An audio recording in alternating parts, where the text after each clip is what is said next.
Okay, okay. Take your seats. Settle down. Settle down. Welcome to the Road to Concord 101.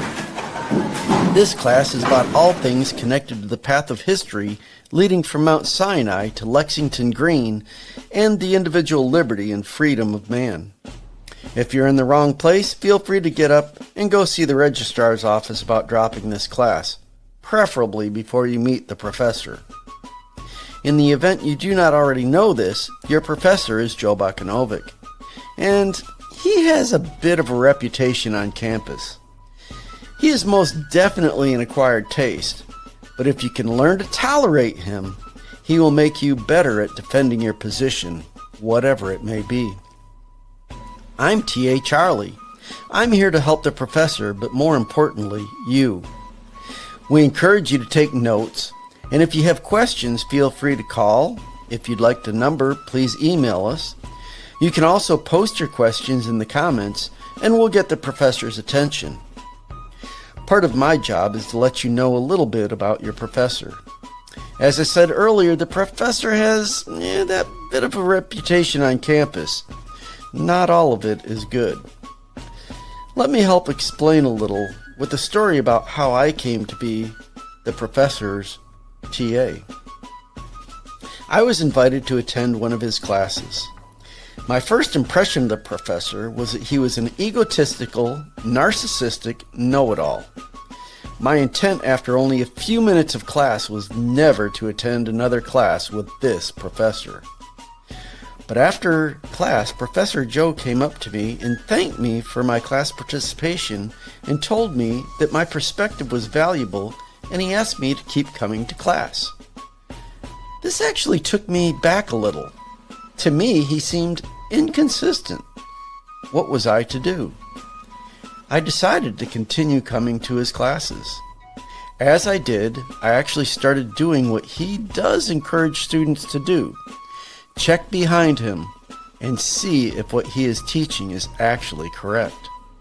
I have done this over and over again, and generally speaking, I found what he teaches to be backed by sound, valid, and rational arguments from reputable sources.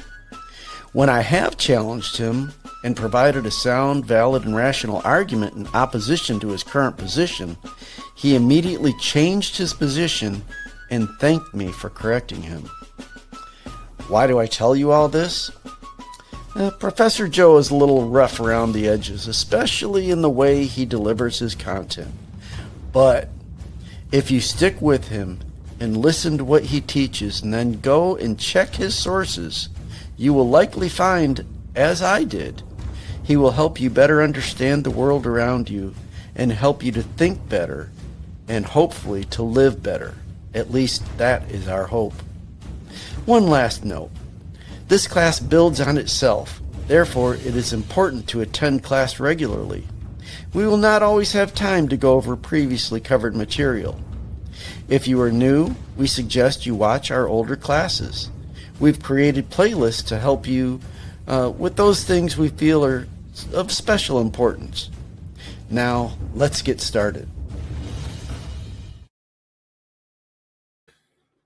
Good morning. Welcome to Road to Concord. Today is Tuesday, December 16th, 2025. I am your host, Joe Bakanovic, and I'm in a slightly depressed mood. I wasn't when I got up this morning. Just real quick, point of personal privilege. Going to be a good liberal here today. I had a phone call this morning from one of your classmates, and he brought up a conversation he had with somebody else this morning, which, setting all of what they were talking about aside, it perfectly illustrates what I was trying to communicate yesterday. We refuse to accept reality. We see the world the way we want to see it, and we're happy and comfortable with that, and we don't question it. And it's because if we question it, we instinctively know we might find that what we thought we knew isn't correct, or something's different from what we believe it to be. And it might make life for us more uncomfortable. It might demand that we either try to change ourselves or accept that we're not the person we thought we were. And the conversation I had this morning is one of those cases where somebody who should know better just decides that what he wants to believe is true. There are times when the way you see something is valid and it works. The way I see something is also valid and it works. And we can both agree, both they work together. Neither of us is wrong. There are times where that's not always the case. Where you can have a wrong opinion, or we can both be wrong. Joe, how can you have a wrong opinion? A lot of times your opinions are conclusions. You've drawn a conclusion. It's an opinion, but it's also wrong. An opinion can be wrong. That's one of the problems that we have in our world is we do not understand concepts, definitions. And I know I'm rambling a little bit, or I probably am to you, because I'm not saying everything that's going in my head. But it makes for... it's discouraging. I actually want to help people understand the world they live in as best I can. And I'm beginning to wonder if maybe I'm the one who doesn't understand it. Although I know I do better than most. Yeah, I know, sounds arrogant. If you've been around a while, you understand why I say it. This is why we say the class builds on itself. It's why we say I'm an acquired taste. All right, today's subject, it's not about race or, white privilege or anything like that. It's about culture. It is about culture. It's going to be a difficult subject for some people. They're going to want to run with this in a direction that I'm not willing to take it. It's not where I'm trying to go with it. They won't care. They have their agenda. And they don't realize that their agenda is a culture. And their culture drives their agenda. It's part of why I wanted to discuss this. We have people with political agendas in this country, and they're using the notion of race and racism to divide the American people. And in the process, they create a sense of victimhood or being wronged, a sense that, something was taken from a part of our community, or something is being denied, or there's an injustice been committed. And victimhood demands justice. If you're a victim, you have to have justice. And this demand for justice then creates a demand for a government solution. Government's the one who's supposed to administer justice. Well, I'm a victim. I've been victimized. I need justice. Government, fix this.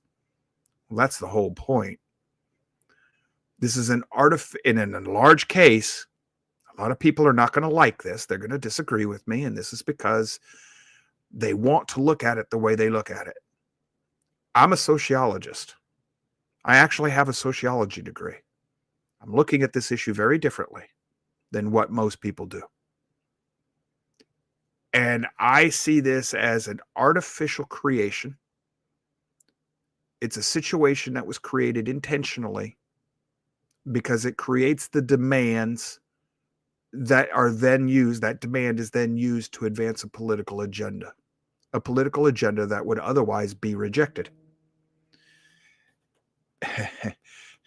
I got somebody trying to call me, but I'm on the show. Can't answer that phone. But it would otherwise be rejected. Yeah, Mr. Zinker, you can't call in today. Charlie's not here. Charlie controls the phone. I'm sorry. I wish I could take phone calls today. We're going to try and fix that coming up in the near future, but we got to find another $50 a month of reliable income in order to go back to the, that system where we can take calls no matter where we're at. So anyway, we'll do what we can. But I want to address the idea of racism, a little bit about where it comes from, what it is. And I want to explain why I don't see race, not the way the world does. I see culture, and there's a reason for it. And again, I haven't studied racism in the way that the average school, college, or high school would teach it to you. I disagree with the way it's addressed in our educational system today. I disagree with it vehemently. And I had lots of knockdown dragouts with my sociology professors over this. There's a reason I disagree with it. This is from the Encyclopedia Britannica. It's blown up as much as I can do it for you. It's in your homework. You go to theroadtoconcord.com, or you follow the link in the Rumble description. You can find the link. It says racism was at the heart of North American slavery and the colonization and empire building activities of Western Europeans, especially in the 18th century. That'd be the 1700s. This article was written with the bias in it. There's a bias in this article that's at the heart of what I disagree with. Anyhow, it continues. The idea of race was invented to magnify the difference between people of European origin and those of African descent whose ancestors had been involuntarily enslaved and transported to the Americas. By categorizing Africans and their African American descendants as lesser human beings, the proponents of slavery attempted to justify and maintain the system of exploitation while portraying the United States as a bastion and champion of human freedom, with human rights, democratic institutions, unlimited opportunities, and equality. The contradiction between slavery and the ideology of human equality and accompanying a philosophy of human freedom and dignity seemed to demand the dehumanization of those enslaved. All right, stop. That's the Encyclopedia Britannica. And that is what they would tell you racism is all about. They've got one thing correct. It's artificial. In the 1700s, we have the Enlightenment, 1700s. And all of a sudden, science is born. And this leads to the early stages or precursors of what became known as the eugenics movement. And then Karl Marx came along and Charles Darwin. And they lit a fire to that idea of some people being better than others. It was evolution. And because the Enlightenment was happening in a culture that was predominantly made up of light-skinned people, they assumed that they were the superior race because they looked at all, and this is the point. Before this time, we didn't think in terms of race. Today, we don't, it's always been this way. No, it hasn't. Cicero, the person who just wants to live ignorant of the past, is condemned to live the life of a child forever, because you'll never understand the world. You won't make connections. You'll stay ignorant your whole life, like a child, thinking like a child. Race used to be more connected to your language, and it was never thought of in terms of skin color. It was more like ethnicity. We'll get to that in a minute. Think nationhood, not skin color. It was the rise of Darwin and Marx and eugenics that gives us this idea of racism. Now, it said, well, this was prevalent in the colonies and in the colonial times because of blacks from Africa. I got a little news flash for you, boys and girls. There were a lot of whites sold into slavery in the United States in the colonial period. It's about slavery, not skin color. It's an economic system. Slavery just needs chattel, which is a word for cheap human beings.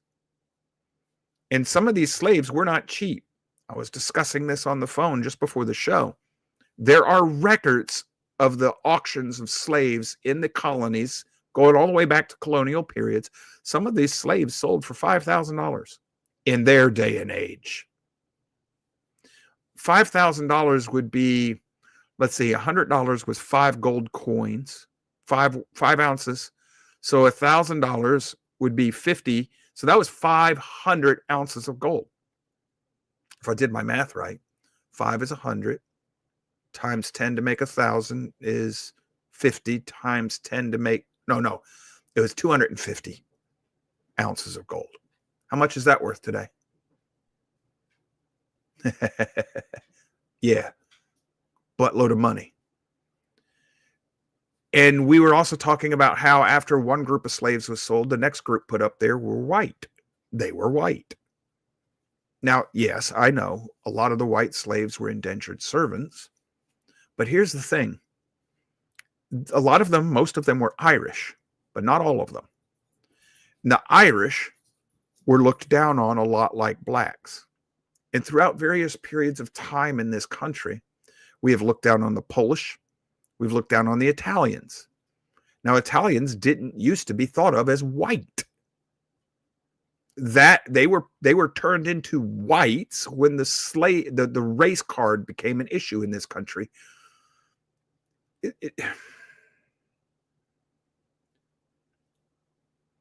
I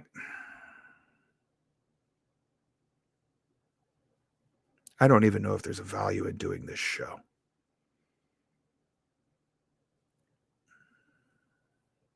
All right. World War II. Jews were subhuman. Jew is a religion. It's not a skin color. We do the same thing. The Muslims do the same thing.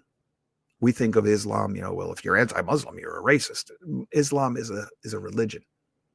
Is Catholic racist? If I'm anti-Catholic, am I a racist?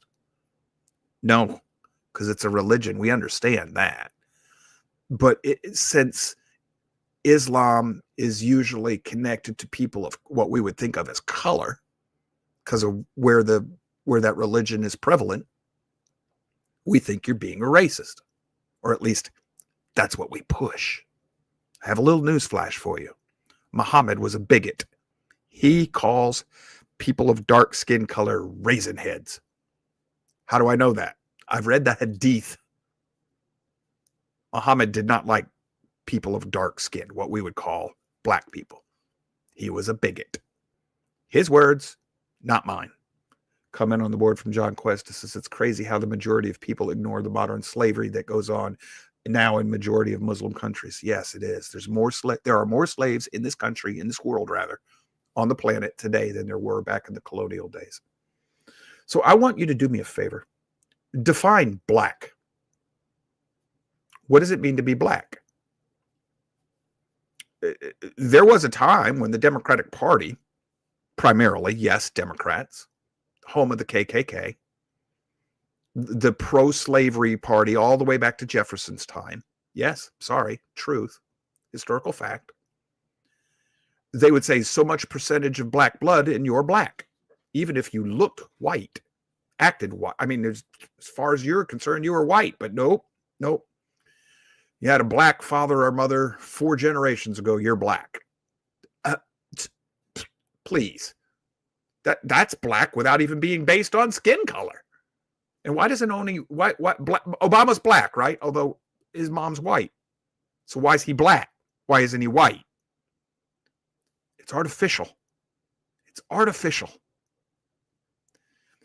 The same with the Jews in Germany in World War II. How much Jewish blood did you have to have before you were considered a Jew?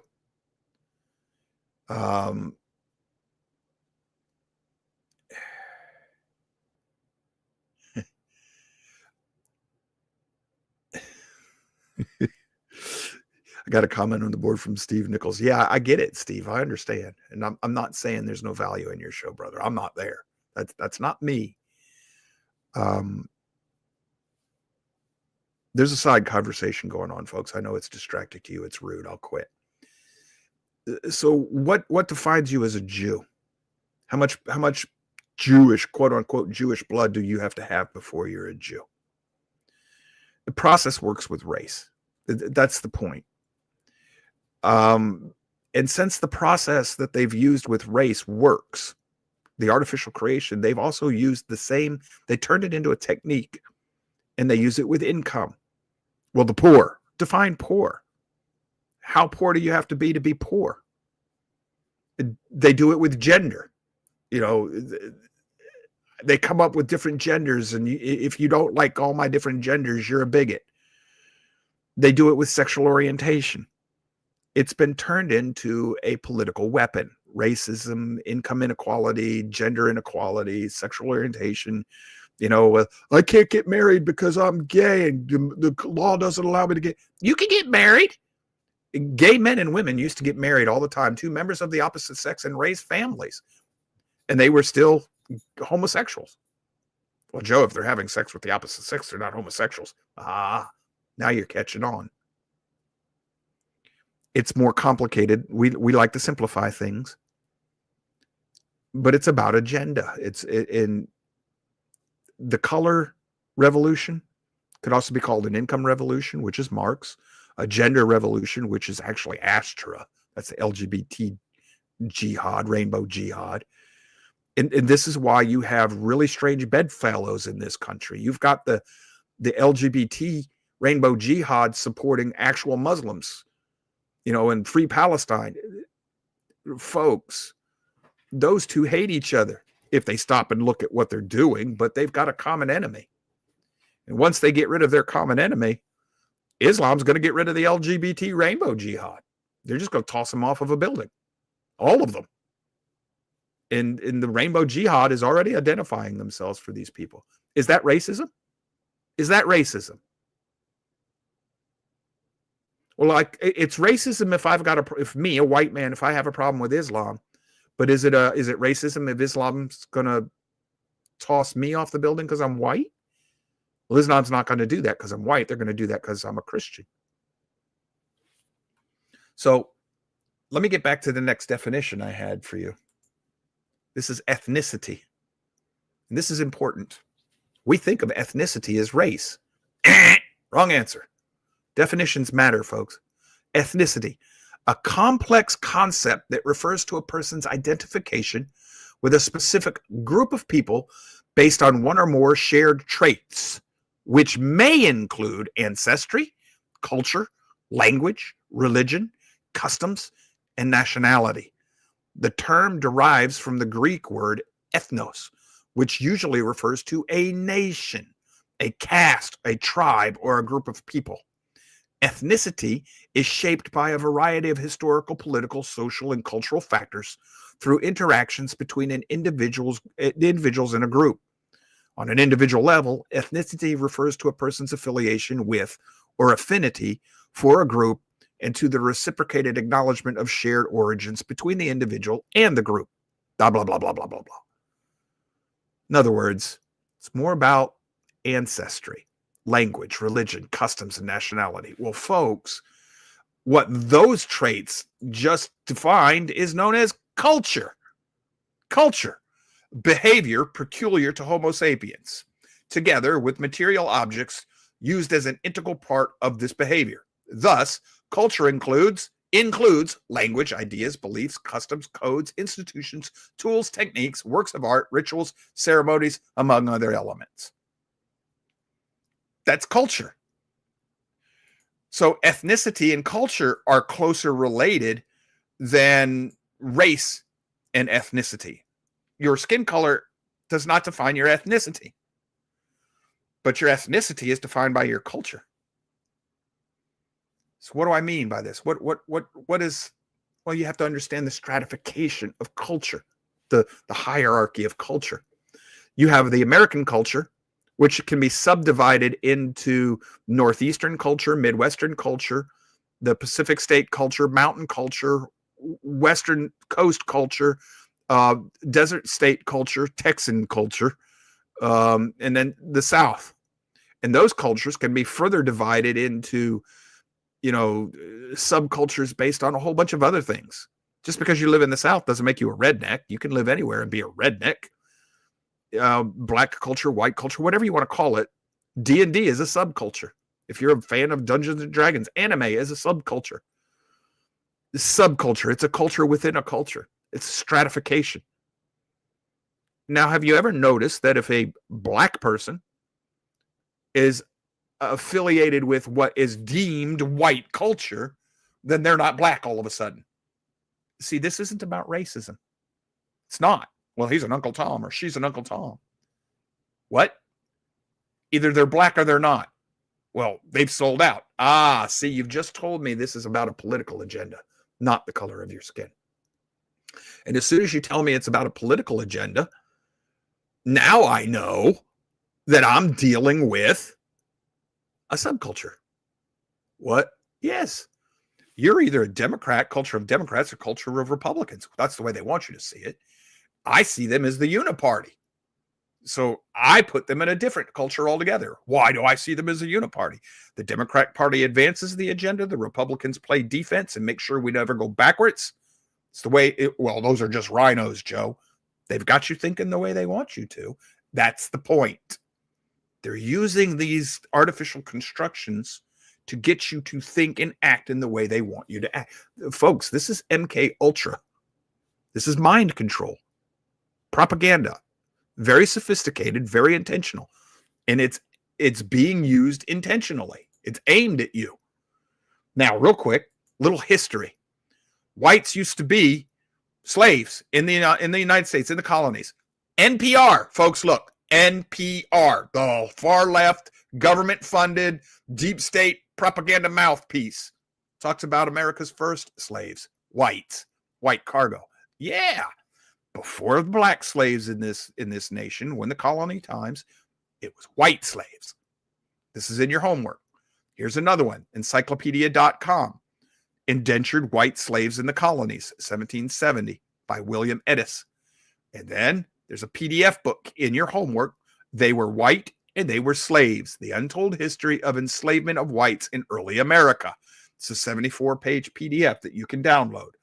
Why don't you know about this? And why haven't you been told about the prominent role blacks played in the founding of the United States?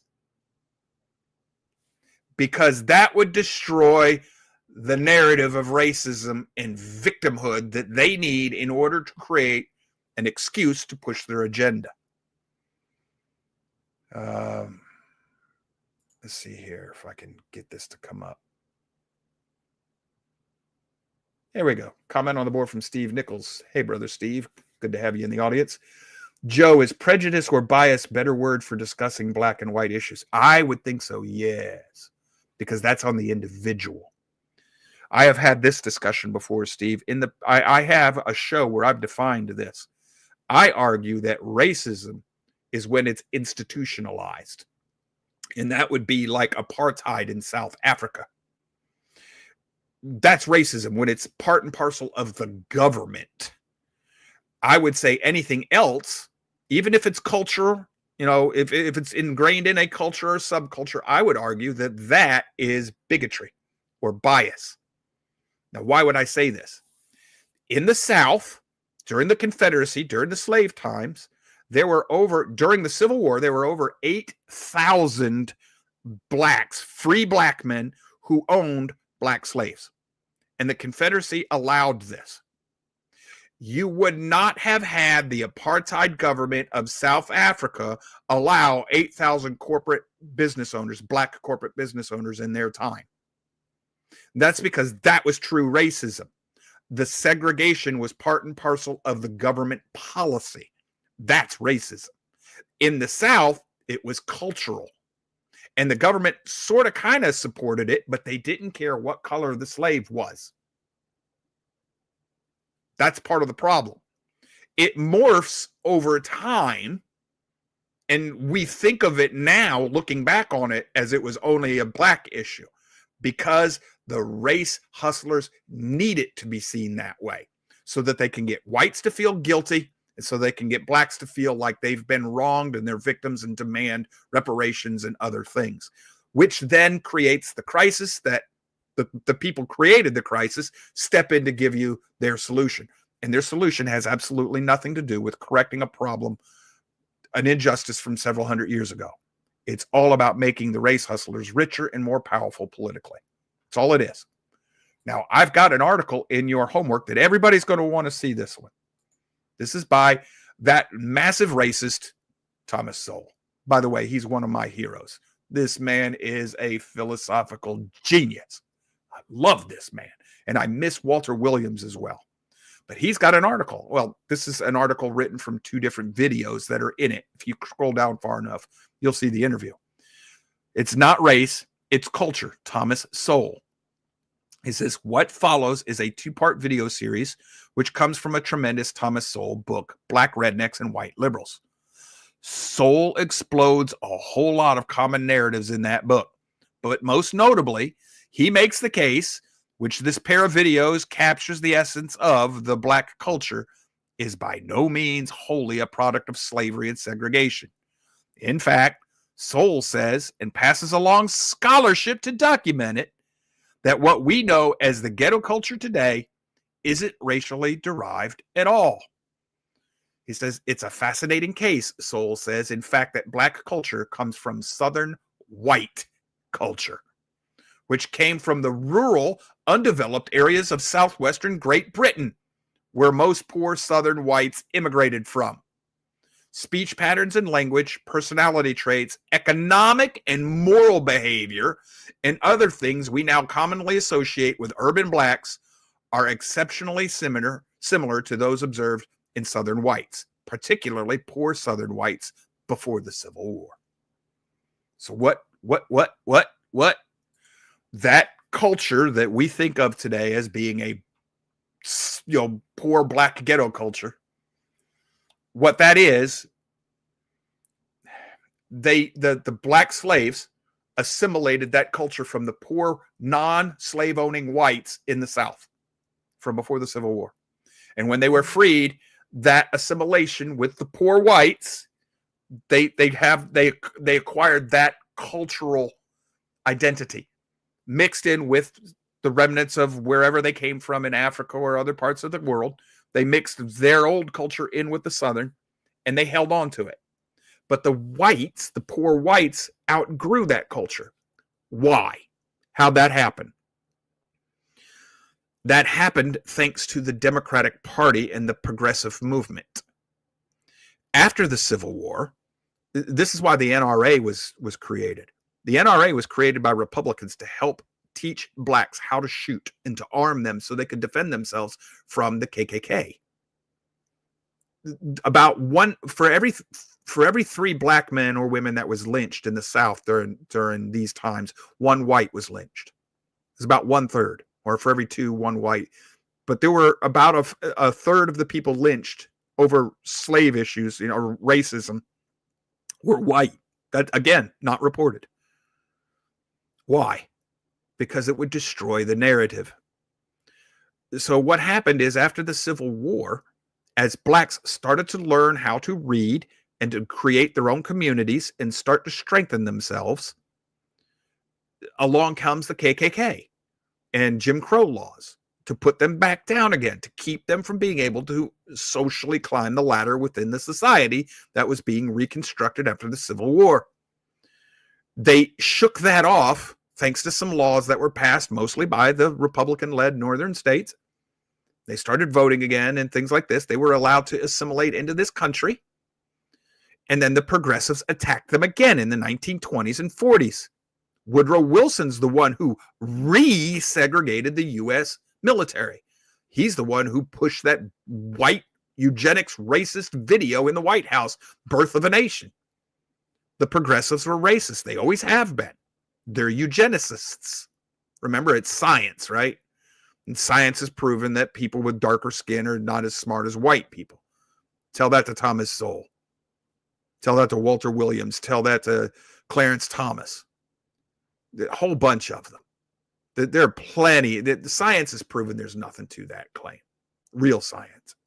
So what happened in the 20s and 40s, the black community was stronger than the white community. So KKK comes up again, all this stuff. And then this happens again in the 60s with welfare. And welfare finally accomplished the task that the progressives wanted: permanent dependency class of the black community. Why? How? Well, you can't collect welfare if there's a man in the house. Well, therefore, we got to get divorced. And we just broke up the black family. And you get more welfare for each baby you have. Now you see the motivation for large black families. But then what do we do there? Margaret Sanger comes along and they want to get rid of the black community because Margaret Sanger said they're just weeds on society. Them and the poor whites. She was after the Appalachian whites as well. Something else you're not told. And we're going to abort them. So now we've got a whole bunch of rich white doctors getting rich off of aborting all of these black children. The ones that the women don't want to raise for more ghetto money. More welfare money. And yeah, I'm not upset with the color of people's skin. I am absolutely appalled at the fact that this was done to people. Not just blacks, whites. It creates a dependency. It was done intentionally so that they could control these folks. And it breeds generational poverty. But it's a victimhood. You're victimizing them. You're not helping them up. They need more money to help them up. If you give them more money, they'll be helped up. No, they won't. Poverty breeds poverty because it's culture.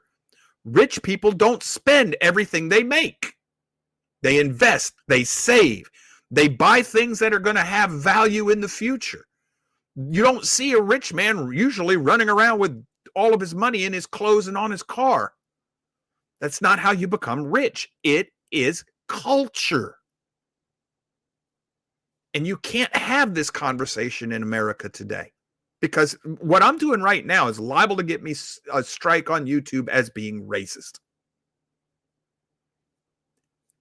I don't understand how I'm being racist, but there will be people who tell me I am.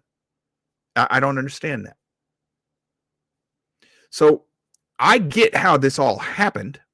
I know how it developed. I know why it's perpetuated. There were a lot of TV shows, comedians in the 80s and 90s, and by and large, they had once again healed the racial divide. And then along comes this quote unquote black man, Barack Obama, and he destroyed it again on purpose. Why? He needs the wedge. His technique has to have that wedge. In this case, it's slavery and racism. If he doesn't have a wedge, he cannot advance his agenda. Marxism pushes the supposed economic divides. In the United States, that doesn't work.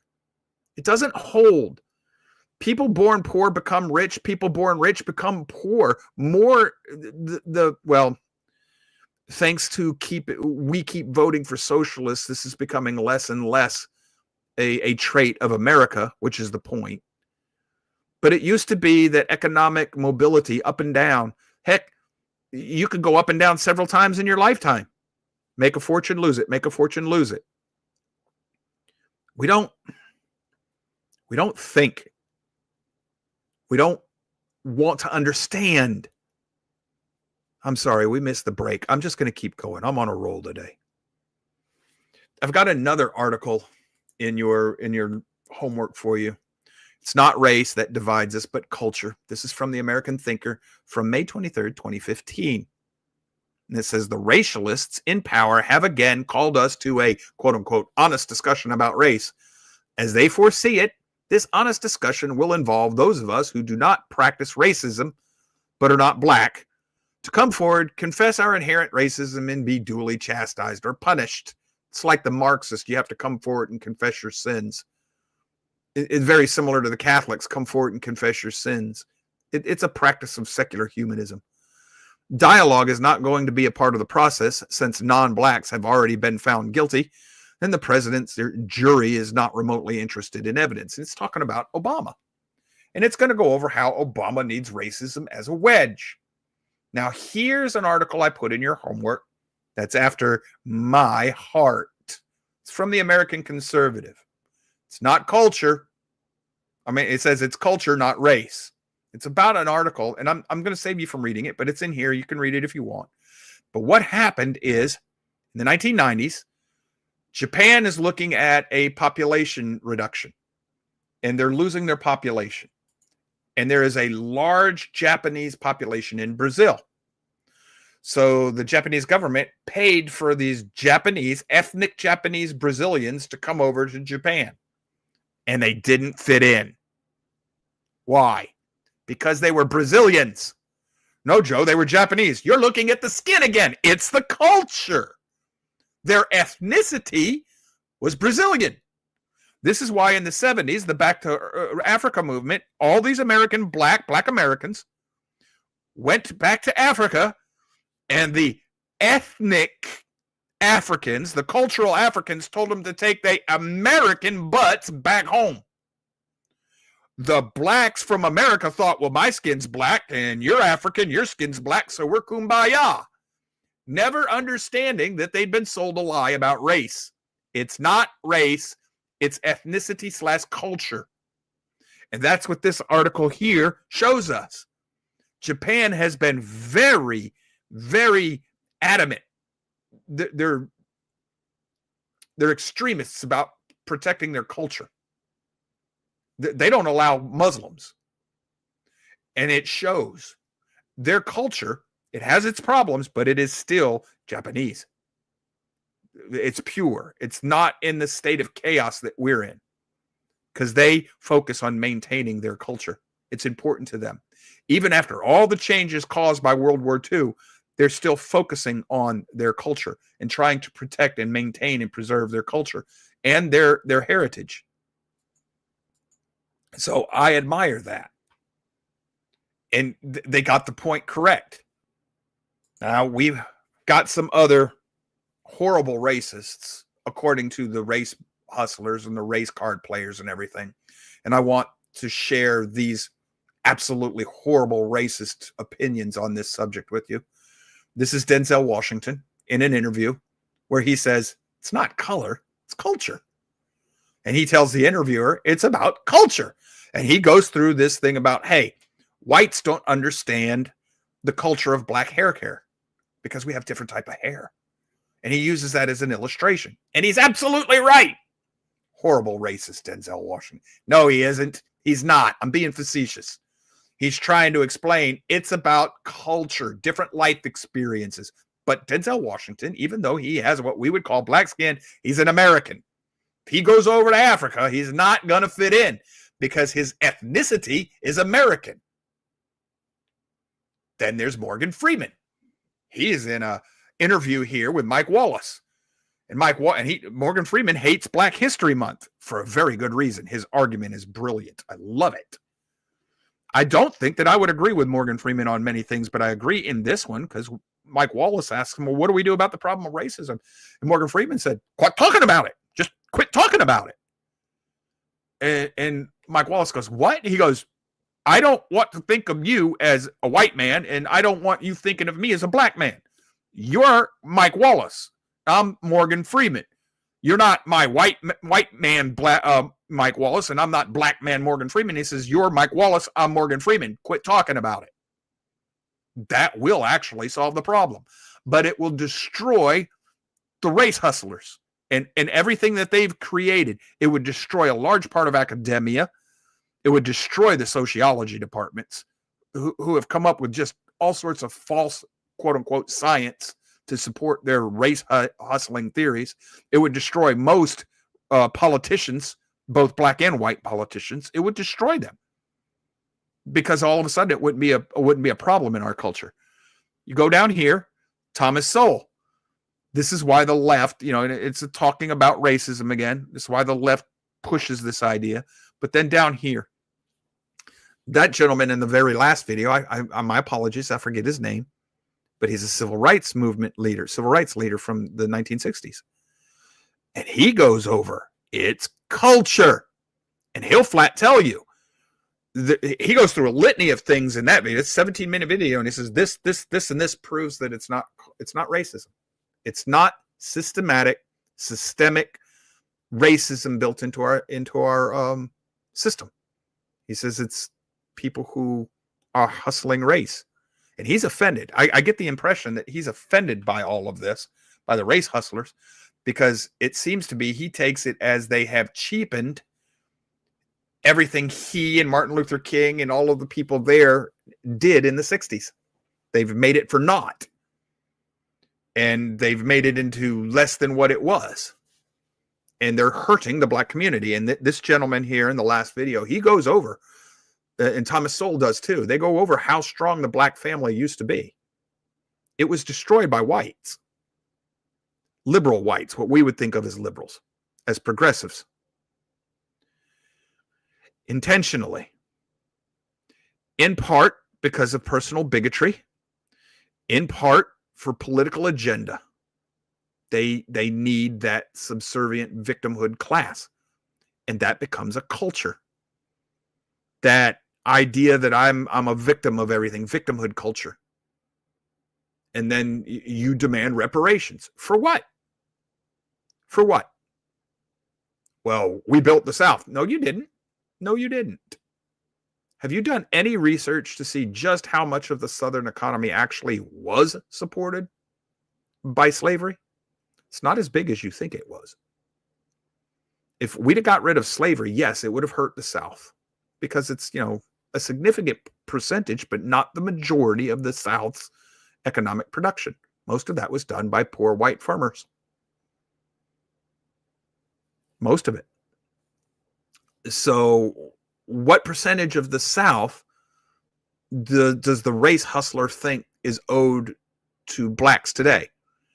And when that's brought up, they realize that they're wrong and they're standing on untenable ground. So then what they say, well, it's white privilege. It's the system that was built for you.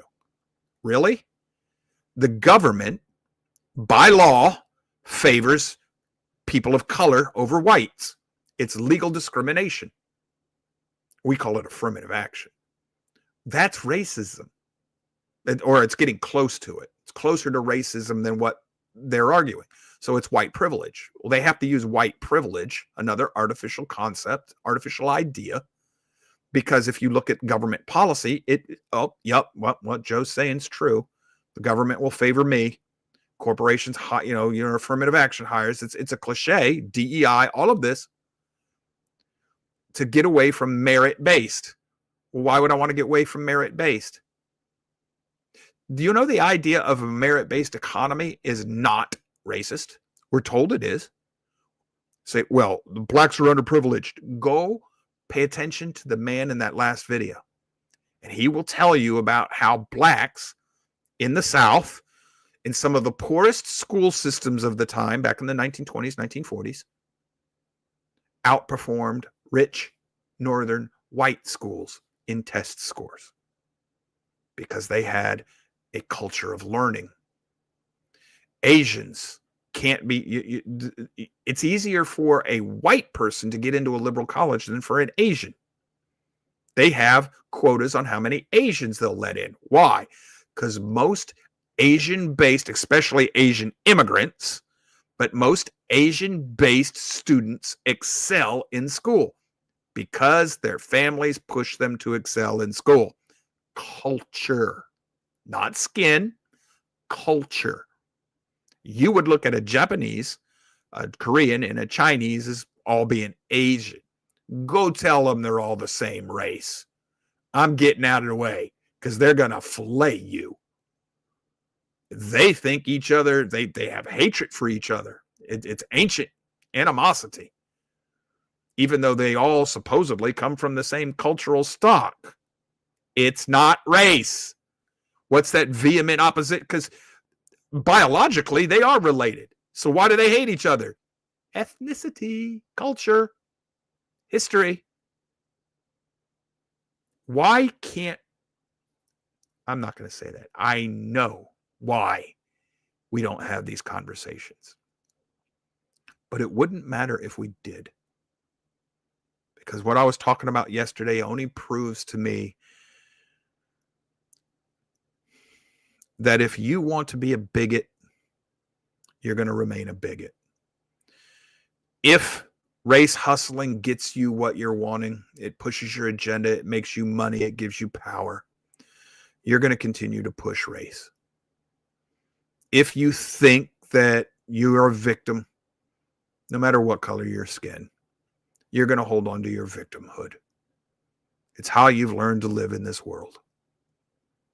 Nothing I say is going to encourage you to elevate yourself, to improve your world. But I will champion real heroes, the heroes we used to promote in this country. Thomas Sowell. Thomas Sowell, raised in Harlem, if I remember correctly, couldn't read, taught himself to read, struggling with books in college, and promised himself that he was going to rise above. He is probably, if he's not the preeminent philosopher in America today, he's one of them. I don't give a rat's rip what color his skin is. I want to suck that man's mind dry. He's brilliant. Walter Williams was the same way. Remember Alan Keyes, the Republican politician? Infinitely better than Ted Cruz has ever been. Miss him. Good men, black men. I could care less about their skin color. They were after ideas. That's where I live. I'm an ideas guy. It's a culture. Intellectualism in this country, that's a culture, and it's primarily left-leaning, nihilistic. It destroys things in the name of compassion and morality. It's a negation of reality, but it's a culture. It's a subculture. It's what it's all about, subcultures. There are black rednecks. I've even met Asian rednecks because it's not a skin color. We live down here in Northwest Florida. We have Thunder Beach. It's a biker convention. What do you think of when you think of bike gangs? Bunch of rough-looking white guys, right? We got bike gangs that come down here that are different color skin than white. Yeah, they ride different bikes. Their bikes look different. Some of them coming down from the city, they're all on what we would call crotch rockets. But that's a culture. It's a subculture of the biking community. It's not based on skin. So they're still within the community of bikers. They still share an affinity, even if they don't, the two different groups wouldn't normally mix, hang out at the same bars and everything. When they see each other pass down the road, they still wave at each other. So they're part of that greater biking community. Culture, not race. There's a guy on YouTube. He does 5 things. It's a black guy. I think his name's Jason. He's in Southern Florida, down in Naples. He got a lot of white friends, and he likes to do 5 things my white friends or my redneck friends have taught me. And he's repeatedly telling his audience, because he's talking mostly to blacks, he says, it's culture. Culture, culture, culture, culture. So it's not racist. He's got one video. He says, you want the surest way to get your butt whooped all day long? Go call a redneck a racist. And he says, good luck. Bring your lunch. You're going to need it. Because the rednecks don't think of themselves as racist. It's culture. One of my favorite stories from the military. I don't know if BC's listening today, but he might remember this. Joe Allen. He was a racist, black man. Hated whites. There was another, Corporal Daniels. Wasn't particularly fond of black guys. Those two were best friends. Go figure that out. Go figure that out. This stuff divides us when it shouldn't. They're doing that on purpose. It gives them cover, political cover. Why are blacks voting Democrat? In their lives, the majority of black Americans live what we would think of as conservative lives, conservative lifestyle, their ethos, their cultural mores, their values. They're not liberal. Liberal values are Karen world, the white academic self-appointed elites. That's the liberal value. Got nothing to do with Black America. But why is it that Black America votes for Democrats? Because on the surface,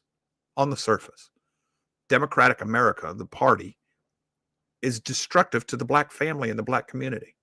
And that's its point. That's its purpose here, is to destroy Black America. So why do you keep voting for the people destroying you? Well, it's probably for the same reason Republicans keep voting for Republican and then complaining about the rhinos. You've been trained to do it. This is the way we've always done it. This is the way we're going to keep doing it. Tell me again how you're an intelligent, rational human being and you're different than animals.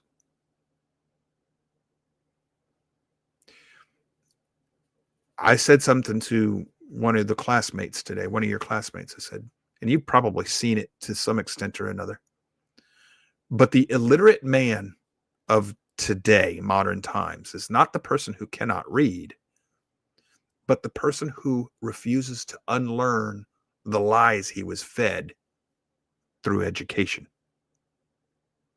You'll remain illiterate. In other words, you don't know how to read history. You don't know how to read society. You don't know how to read your culture. You don't know how to read the world around you. And you will be run over by it because it just thinks of you as fodder. You're just the clay that they're working in. You're a lesser human being. You're below them. Doesn't matter what color your skin is. You're intellectually inferior.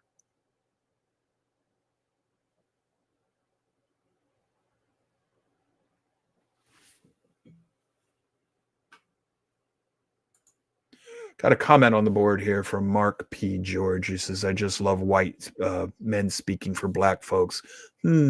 Joe, guess you don't think Black folks are smart enough to understand their own situation and vote. Mark George. He's a white guy if he's who I think this is, and I'm pretty sure that's who this is. Self-appointed intellectual liberal elite. Just proved my point. Thank you, Mr. George. He just showed you he's a bigot. He thinks in terms of white and black. White man can't speak for a black man. In his mind, I'm going to dissect this for you real quick. In his mind, white people are different than black people by definition. Well, if I am a white human and they're black humans, apparently we're not species human. That's not Homo sapiens. So now we have to divide them.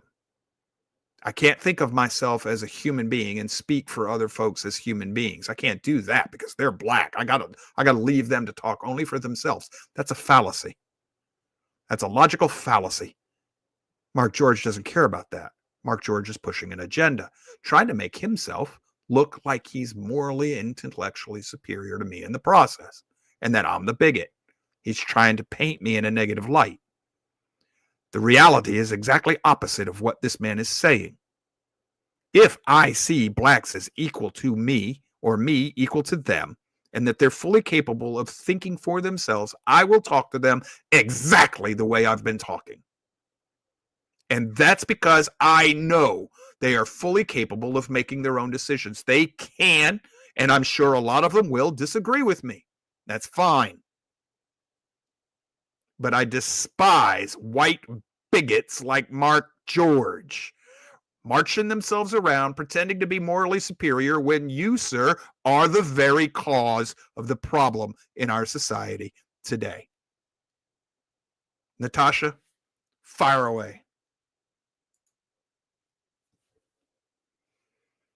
I'm glad he did that. He gave us an example of exactly what I'm talking about. It's in his language. Because I'm white, I can't speak for a black. Bull. Truth is truth. It's irrelevant of the color. Culture is culture, irrelevant of what color. I've been saying that since this show started. I told you there'd be one of these little morons that would show up and imply that I'm a racist. He self-identified. He volunteered it. I hate people like that. Not because of his skin color, but because his presumed superiority over everybody else. Because I'm white, I can't talk for a black man. Bull crap. I was a Marine. I could talk for dark green Marines because we were Marines. I'm an American. I can talk for black Americans because we're Americans. I can talk for Asian Americans. They can talk for me. As long as we're talking about culture and truth, they can talk for me. I just praise Thomas Sowell, who talks for me all the time. I praise Walter Williams, who talks for me all the time. Justice Thomas talks for me all the time. I got no problem with it. I agree with him. In the 80s and the 90s, Richard Pryor spoke for me. Eddie Murphy spoke for me. They're black. Before he got, people turned against him, Bill Cosby spoke for me. The character he played on the Cosby Show, the doctor, gosh, I wish I was part of that family. I know it's mythical. It was on TV. But that was the model American family. They were all black. They were Americans. They spoke for us as much as we could speak for them. Carol Connor did that. All in the Family was meant to make white bigots embarrassed. Or haven't you ever listened to Carol Connor talking about why he played Archie Bunker the way he did? He's explained it. All you got to do is go look for it. He wasn't a bigot. He was trying to make fun of bigots. So you wouldn't want to be one. So I guess Carol Connor can't talk for blacks. God, I hate people like Mark George. One of the biggest problems in our society is people like that. And they should be shunned. They should be ostracized. They should be called out. They should be made to feel shame. We won't do that anymore. Well, that's just not polite. Bull! Sometimes doing what must be done doesn't seem to be polite, but it's called love. We think of it as tough, but that's love. That's love for community. That's love for nation. That's love for culture. That's love for my fellow American. That's love for my fellow man.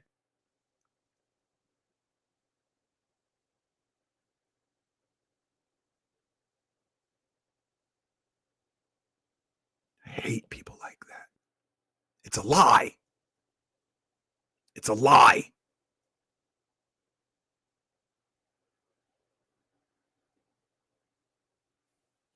All right.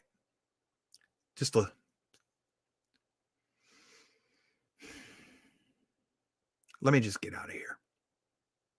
I am. This is one of those hot button issues that makes me, if that man was in the room with me right now, he'd better know martial arts.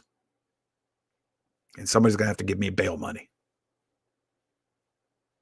He's a big man talking behind a screen. I want him to call me a racist to my nose. He better be wearing a full face mask when he does.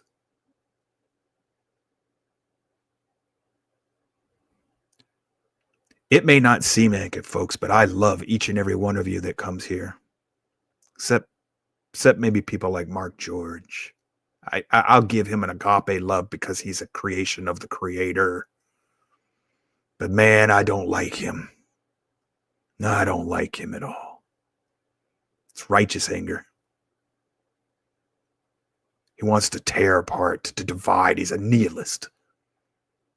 Before I get any more wound up, I just need to get out of here because I'm having a hard time with my language right now. But I do care about you, and I don't need you to agree with me. But I do need you to form your positions, your worldview on reality based in logic and reason. Mark George is known to me, folks. I know who he is. He's a bigot. He's a self-appointed intellectual elitist who thinks that he's smarter than us and therefore morally superior to us. I've read and listened to a lot of his gibber. Most of y'all are infinitely smarter than him, and all of you are wiser than he is.